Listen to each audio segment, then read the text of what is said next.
TR Ibu Tiri NS, remaja yang meninggal akibat dugaan kekerasan terhadap anak, rupanya punya profesi terbilang mulia. TR tercatat aparatur negara dengan status pegawai pemerintah dengan perjanjian kerja atau P3K di lingkungan Kementerian Agama Republik Indonesia. Ia bertugas sebagai penyuluh agama Islam di KUA Kecamatan Kalibundar, Kabupaten Sukabumi, Jawa Barat. Sebagai penyuluh agama, TR memiliki tanggung jawab memberikan bimbingan dan penyuluhan keagamaan kepada masyarakat di wilayah kerjanya. Statusnya sebagai P3K membuatnya terikat pada ketentuan kepegawaian yang mengatur hak dan kewajiban, termasuk sanksi administratif apabila tersangkut persoalan hukum. Pihak kantor Kementerian Agama Kabupaten Sukabumi menyatakan penonaktifan sementara dapat dilakukan setelah instansi menerima surat resmi penetapan tersangka dari kepolisian. Selama masa nonaktif, pegawai tetap berhak menerima 50% gaji sesuai aturan kepegawaian.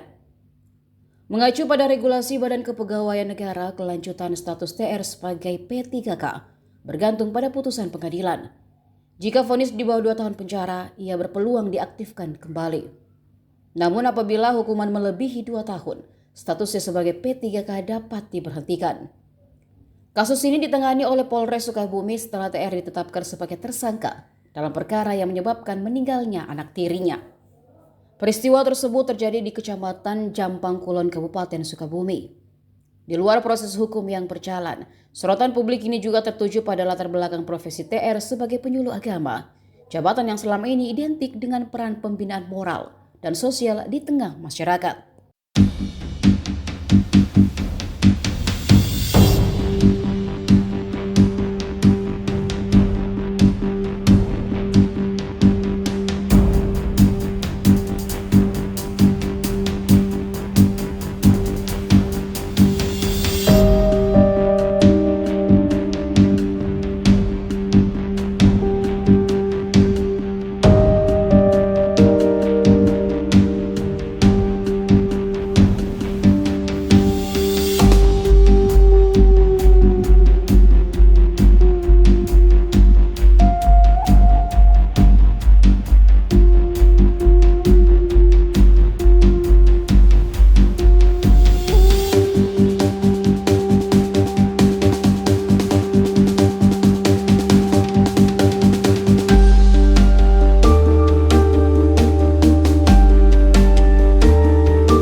Sekarang udah menyoroti ke ibu, netizen semuanya gitu ya, mengarahnya. Sikap ibu bagaimana Bu? Seperti apa Bu?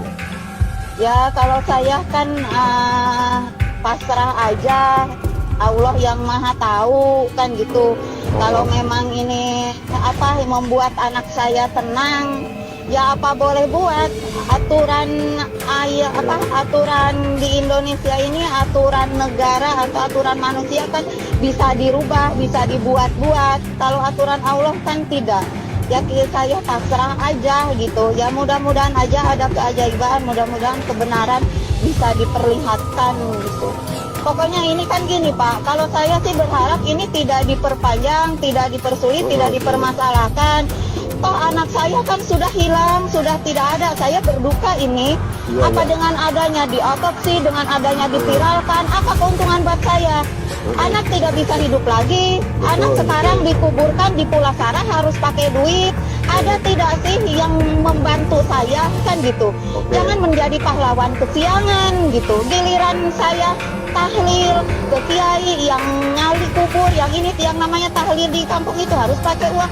Saya yang ngurusin. Apa ada netizen atau orang-orang yang merasa sok kasihan ke anak? Kalau kasihan sok sumbang. Urusin tuh sampai anak itu dikurbankan, diekakan, dikasih rumah pulasaranya, pusarannya di kuburan.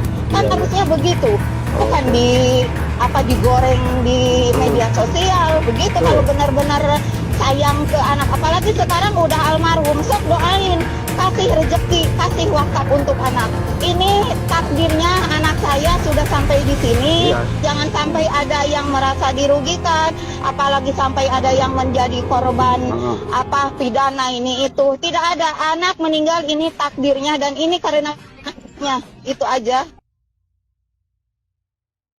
Terkait dengan perkara kematian daripada anak NS, kita maraton selama 24 jam melakukan penyelidikan, dan perkara sudah kita naikkan pada tingkat penyidikan karena kita sudah menemukan beberapa alat bukti yang tentunya bisa kita yakini ini ada peristiwa pidana, yaitu pidana dugaan kekerasan baik fisik ataupun psikis terhadap korban anak, yakni saudara NS. Untuk saudari TR, kita sudah melakukan PAI, kemudian kita sudah naikkan sidik, dan kita saat ini sedang mendalami dalam berita acara pemeriksaan yang tentunya kita tidak gegabah. Ya, kita akan cek semua alibi, dan tentunya kita mohon dukungan ya bagaimana kita bisa melaksanakan proses penegakan hukum ini dengan independen, profesional, dan betul-betul mengedepankan scientific crime investigation. Download Tribun X sekarang, menghadirkan lokal menjadi Indonesia.